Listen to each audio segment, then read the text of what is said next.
What's up, guys? Welcome back or welcome. This is your first visit. My name is Matt. On this channel, I do car reviews. I'm here at Jack Hanania Chevrolet in Saint Augustine, Florida. And today I have the keys for this brand new 2025 Chevy Colorado. This is the Trailboss trim level, which is like the third trim from the bottom. Midsize, a sweet spot, in my opinion, for many people who are looking for a midsize pickup truck. Today, I'm going to take on a complete tour of it. We're going to check it out, exterior, interior, technology, of course, engine, and the test drive.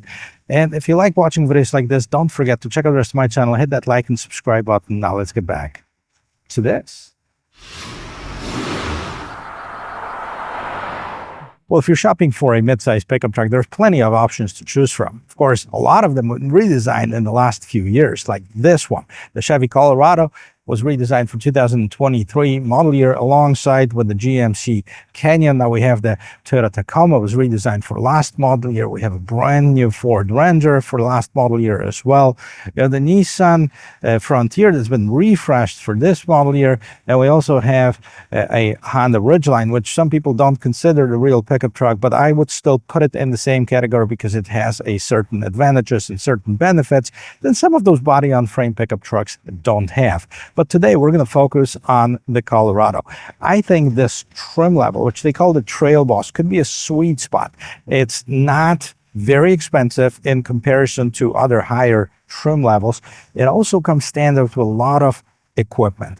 And if you are looking to occasionally take it off-road, maybe go camping, maybe go overlanding, but you don't want to break the bank, this might be a perfect trim for you. Let's get a closer look. Let's talk about it, where this Trailboss sits in the lineup. So we start the Colorado lineup with the WT, which is the work truck. Then we have the LT, then we have the Trailboss Z71 and the ZR2, which sits right back there. And I've done the ZR2 with the Bison package. It was about $20,000 more than this particular one. They both look very similar. Now, this one comes standard from the factory with a 2-inch lift. As you can see, it looks a little bit more rugged, a little bit more off-road. I actually like that look a lot. And let's take a closer look, see what's going on as far as the design. The hood is nicely sculpted, so I have a lot of grooves, creases. Okay, the one in the middle, I think it might be for aerodynamics, but I think mostly for the looks, as you know, it is a pickup truck. We have the high-mounted headlamps. Now, these are halogen headlamps. If you go to the higher trim levels, like that ZR2 back there, you're going to get the LED headlights.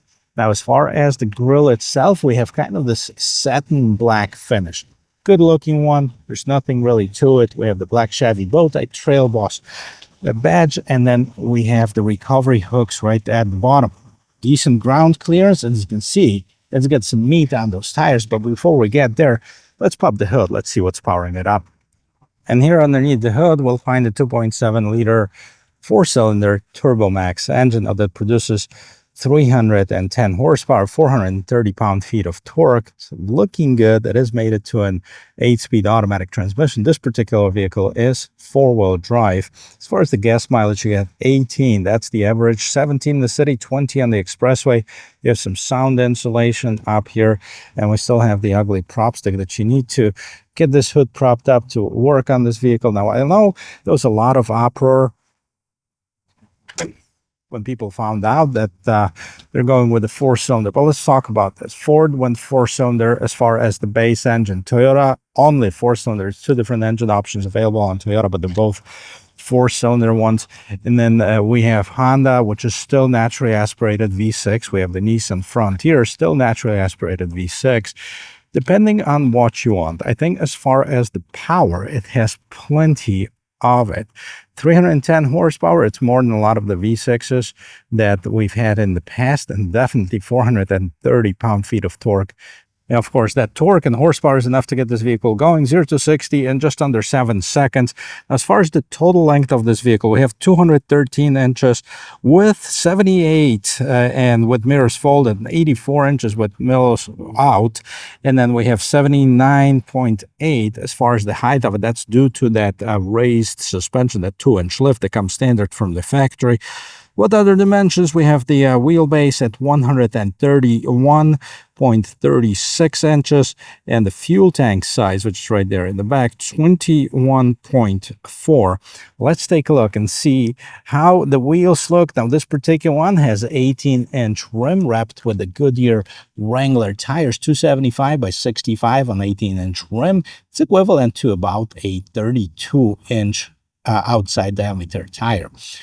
Now, as you can see, there's plenty of room to fit a larger tire on this vehicle. So even like the ZR2 comes standard, I believe, with the 33-inch tires, and you can opt it out with maybe a slight lift to the 35. I like the cladding around it. It gives this more ruggedness look to this particular vehicle. If you don't like it, you can go with like the Z71 trim. That's going to give you that more cohesive look for those of you who like that type of stuff. What else we have? Colorado on the side. We have the mirrors in this gunpowder metallic color. There's no side steps, no rock sliders here, but you can see the frame underneath here because this is a body on frame design. You can also see the separation between the bed and the cab, but this is the only configuration available. There's no long bed option on this one. Some people are crying about, but gotta tell you, this is a 5-foot bed, 61 inches. And most people, if they see the 6-foot bed, it goes like, it just doesn't look right. We don't want it. We don't need it. Now, total payload's about over 1,700 pounds. And it's got a great towing capacity. So technically, you could use this vehicle for business very well, depending on what kind of business, of course. And all right, so what we have the regular black door handles. There's nothing to it, okay? We don't have this fancy stuff that locks and unlocks the vehicle, even if the key is somewhere on you. Of course, you have the ability to open it up with the new remote control. You have the lock and unlock, the panic button on it. I like this truck. It looks good in this radiant red color. I have the Trailboss trim on the back, and then here's what's going on right here. Again, we have the regular incandescent light bulbs right in the tail lamps on this particular one. Chevrolet embossed in the gate, Colorado on one side, and we have the gate handle with the rear view camera. This is a soft open gate, and like I mentioned, this is a 61 inches as far as the bed length. Cargo bed width is about 58 inches, but between the wheels is about 45.5. So cargo space area in cubic feet is about 41 cubic feet. What else we have right on top? You have the sliding glass. You also have the illumination and the radio antenna. And yes, you have a ruler. If you are doing any kind of cutting, you can just put that against your truck and don't have to take the tape measure out. Down here at the bottom, we have the tow hitch. Okay, 7,700 pounds. That's the towing capacity. The spare tire is right underneath here. A little fancier rear bumper with some of that shiny black. You, of course, have the side steps to help you get and reach something from the bed. And that's basically what this vehicle is outside. Let's take a look on the interior. Now, let's take a look at this. Well, I have the seat, the bottom of the seat up just to show you that it is possible. You have some little extra storage. You also have your jack and the tools to help you change the tire. And then you can just drop it. Boom, done. Cloth seats. They look fairly durable. They're fairly comfortable too. Nothing too fancy, nothing too crazy about it. We have the vents in the back, cup holders right in this middle console. And as far as door panel here, this is all hard plastic. I didn't expect really anything else on it, especially at the lower trims. No branded stereo. We have the window controls, and of course, a door handle. Let me see if I can fit behind the driver, as this is an issue for a lot of these size trucks. So I am 6 feet tall, and I adjusted this front seat to my regular driving position. A high step up will get you inside, but there's not much room right here in the back. I could probably tilt up this seat a little bit and be maybe less comfortable as a driver of this vehicle, but help accommodate people sitting in the back. However, there's not a ton of room. I have plenty of headroom, decent size as far as the shoulder room, but as far as the knee room, it's lacking. Now, this is not very different from any of the other trucks in this segment. I mentioned trucks because, you know, I said in the beginning that I usually don't like to include the Honda Ridgeline in the same midsize pickup category because it is the only unibody vehicle, but try sitting in the Honda Ridgeline behind the driver. You're going to have plenty of room, a lot more than you'll see on this, a lot more than you see on the Tacoma, a lot more than you see on any of the other midsize trucks. So this is not very unusual. I'm not really surprised with it. Kind of wish that it had a little bit more room in here, though. And of course, let's check it out and see what's going on inside. All right, so the front door panel, unfortunately, made out of the same materials as in the back. I said unfortunately because even the driver armrest is not soft at all. Kind of a miss on the Chevy side. We have the mirror window lock controls, bit more storage here, a little cubby up there, and a bigger speaker. Both driver and passenger seats are manual adjustments. Again, they are fairly comfortable for the short ride that I took with this vehicle, just a test drive. And what else we have here before we jump inside? This is your tow gain, and then we have the dimmer for the lights inside. And that's, of course, where you open your hood. Now, let me jump inside. I'll show you the rest of this interior. Now, let's start this interior tour with the sound of the closing door. It's actually pretty solid. All right, so how does it look? It's been updated a couple of years ago, so it hasn't changed as far as that. So we have this hard plastic right on top as far as the dashboard, but it is a truck, so we can't blame them for it. We also have the grab handle, big vents on the side, and then there's a glove box right here. No shelf. A lot of manufacturers are using this to put kind of like a shelf for your cell phone or anything like this, not Chevy. But we have the 11.3-inch screen for the infotainment system and 11-inch screen for the instrument cluster.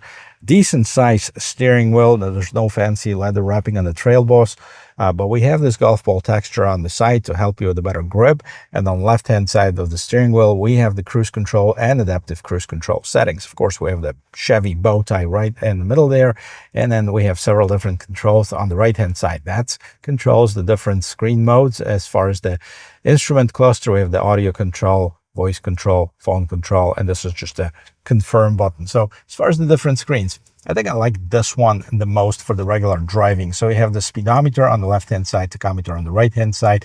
As you can see, there's a lot of information down at the screen, and that really doesn't change depending on the screen that you choose. But we have 57 miles left on the gas left in the tank. Two-wheel drive is that's where the mode we're in right now.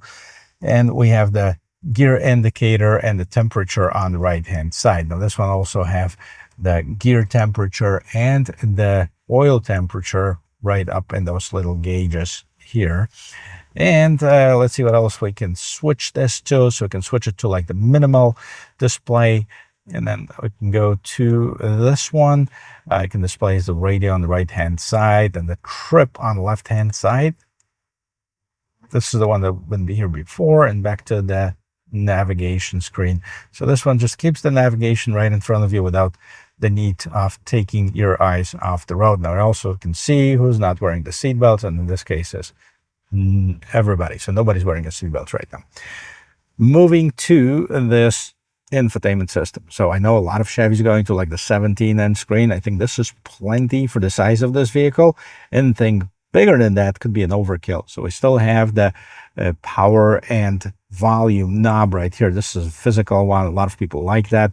And this is that Google-based infotainment system. I actually have it in my work car. It works great. It has wireless Android Auto, Apple CarPlay. You can pair your phone really easy. And this is basically your home screen, so you can see what's going on. So you have the vehicle status, Google Assistant, Play Store. You can hit that camera setting, so see what's going on. Right now we're parked fairly close to the vehicle. But what happens if I put it in gear? Okay, well, see, we have the audible sound right now that we're too close to something. We also have the trajectory lines that are active trajectory lines, which means they're moving as I move the steering wheel. Get it out of here, and then we have the light controls over here. So camera, Alexa, trailering. This vehicle is capable of trailing, of course, up to 7,700 pounds towing, which is the best in its class. And you can use this to add the new trailer, use gas trailer, use accessory or no trailer, and then go back to this main screen right here. Of course, bunch of settings that you can adjust as far as the connections, vehicle notification, date, time, display, sound, whatever your heart desire, it's here. Climate control. Okay, well, let's check this out because there's hard buttons in here. But if you prefer to use this, you can also do that. It gives you that nice visual reference to where the air is coming out of, which fans. High, low temperature. Of course, you can adjust it this way. You can also adjust it with the knobs. I'll show you that in just a minute. But this is a pretty cool screen if you are a person who prefer this. Okay, go back to the next screen. And of course, we have the Wi-Fi hotspot. This is an off-road setting, and it's going to give you like that G meter over here, transfer case. You can change the steering angle, of course, by moving the wheels, and you can see that right away. The transfer case is in two-wheel drive, and we can switch that to four-wheel drive high, four-wheel drive low, depending on what we're doing. We also have the latitude and longitude and the direction that the vehicle is facing. And according to this, we're 59 feet below sea level, which I don't see that possible, but hey, we're in Florida, so anything is possible. Okay, there's a little camera icon that you can hit, and that takes you, of course, to the rear camera. Now, as far as this, you can also see at the bottom here, trailering cam. You can see right here. So if you are towing something, that allows you to have this top-down view. These were, for some reason, grayed out. But going back in here, so this is Baja terrain. So we have the pitch and roll. We also have the tire pressure. And here's the overlanding, direction you're facing, and basically your altitude. So, I mean, this is pretty cool screens. I think they're very user-friendly and useful if you are a person who like to take it off the beaten path. So, of course, as far as the audio, let's see what we have. So we have the Sirius XM. We also have the AM and FM stereo. The system sounds okay. It's not the greatest, not the worst. I mean, it's not branded stereo owned by Chevy. Air down mode. Of course, if you are taking it off-road, you know that depending on the terrain, a lot of times you need to air down the tires to have that little better grip off the beaten path. Maps, phone. Now, Maps, we've seen that already, but this is a Google Maps. I can't tell you enough how much I like this system. All right, I'm just going to go back and go to Maps. Now, those screens that you just saw, once you get this vehicle set up, you're not going to be showing up every time that you start the map. And look at this. Nice, bright, vivid colors, visible. I mean, you can see the shortcuts right here. Here's your gas, restaurant, shopping, coffee. You know, you can set up your points of interest, etc. You can also control it via voice with this, hitting this little microphone. So go back to this home screen. This is your infotainment system. Very nice, very user-friendly. I think Chevy's done a great job redesigning that. It's been a few years since they started using this.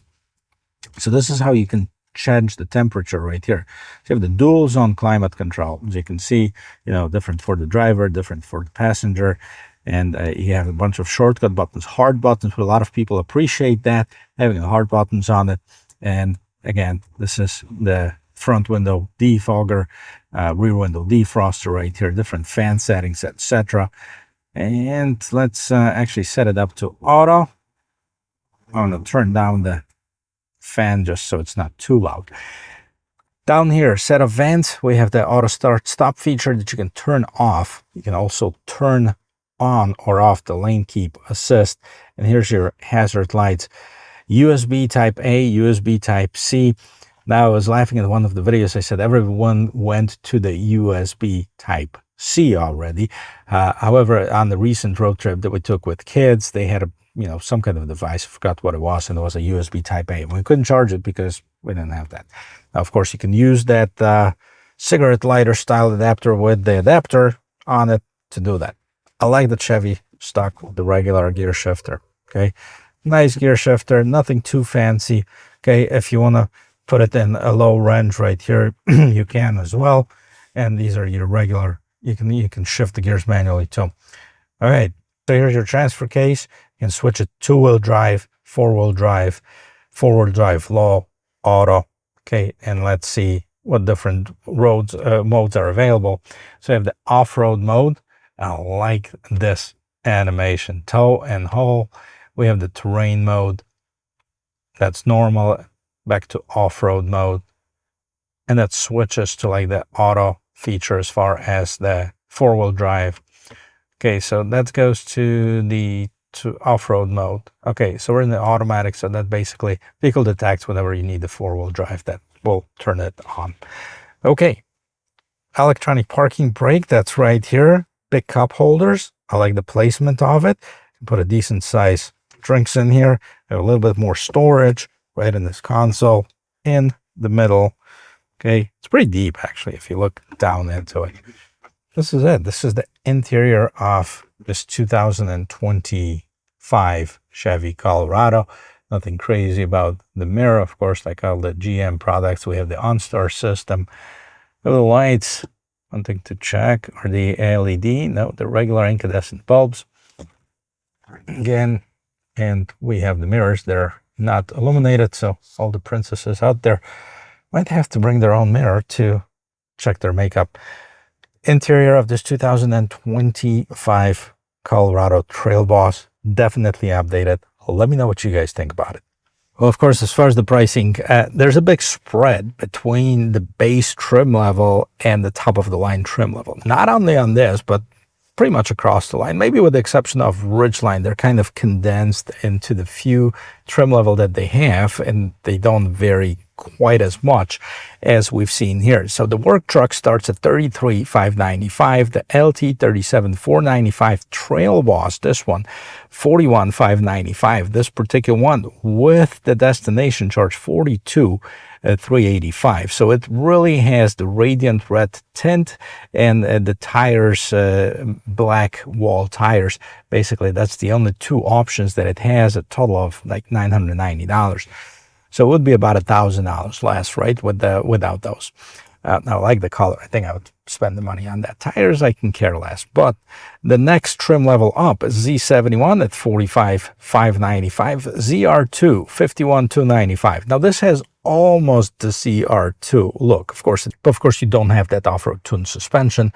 The other one is a little bit higher up, and it's got the bigger tires, and it's got the gas shock absorbers, the bump mounts, a little bit definitely more prepared off-road. However, it is also about $10,000 more. So do you want to spend that much money or not? Also, an important thing, the ZR2, because of all of that features that it has, it also drops down the towing capacity, I believe, to 6,000 pounds. So if you are buying a truck to tow, if you're buying a truck for business, this might be a big thing for you.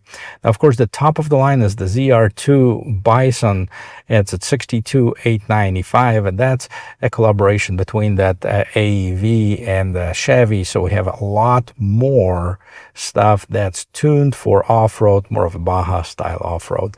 And but if you're into that type of stuff, definitely check it out. I've done the review of one of those a couple of years ago when it first came out. It's an amazing looking, it's amazing, capable vehicle. But let's take this for a quick spin. I was laughing at some of the Chevys that I got inside of it. Some of the biggest Chevys that have the tiniest mirror were definitely not the case with this one. I'm not sure if this is an upgrade for 2025 across the line, or are all the Colorados come with the decent sized mirrors. But I'm looking at the Silverado, brand new one, that has that too.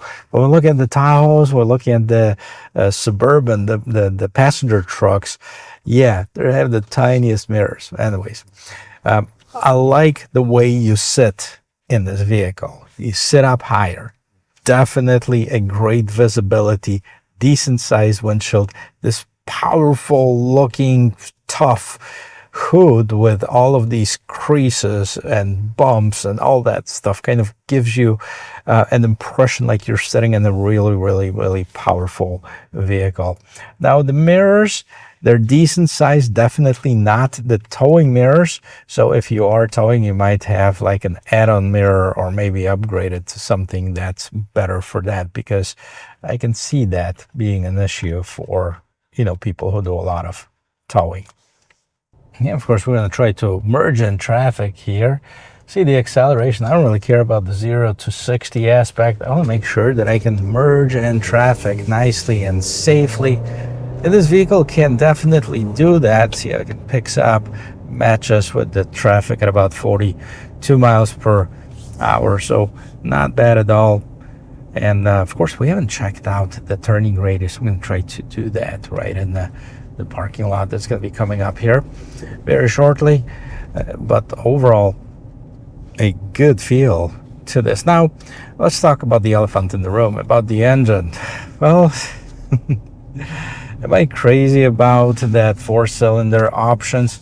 No, not really. I think that there is a time and place for the 6 cylinders, especially that the 4 cylinders don't really add a better gas mileage. Now you have a small displacement engine, but you slap the turbo on it, and the gas mileage is going to be pretty much identical to what it was with the naturally aspirated V6.